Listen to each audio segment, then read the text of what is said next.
So let's look at these different crypto assets. And now you're going to look at a website called coinmarketcap.com. And this is a very robust data set of crypto assets, and it's got a list of every cryptocurrency that's traded anywhere in the world on a crypto exchange.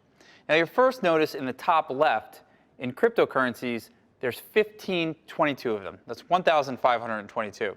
The total market cap for the space is right now at 450 billion.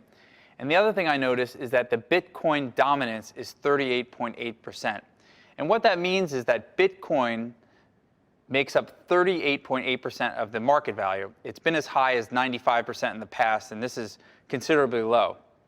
Now, the way the data is aggregated in coinmarketcap.com is by market cap. So you'll see that Bitcoin is the first, Ethereum, Ripple, Bitcoin Cash, Litecoin, and so on. You can see the price of each of these crypto assets.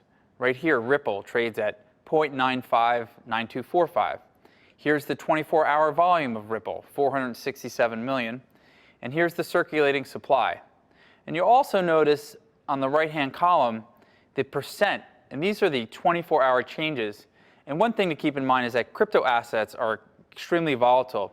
You'll see one of these crypto assets, Quantum, up 13.6% today. Nano is up 26%.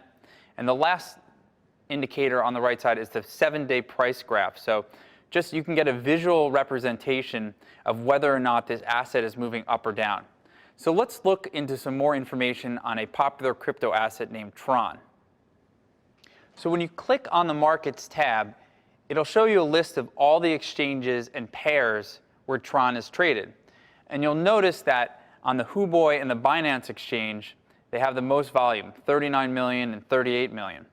And this is important because in the crypto asset space, you can only access these coins on the exchanges where they're listed. And you might have some geographic restraints, whereas if you live in a certain area of the world, some of these exchanges might not be available to you.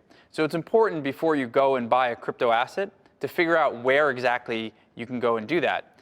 Also, you also want to focus on where there's the most liquidity, and this is going to occur where the most volume happens.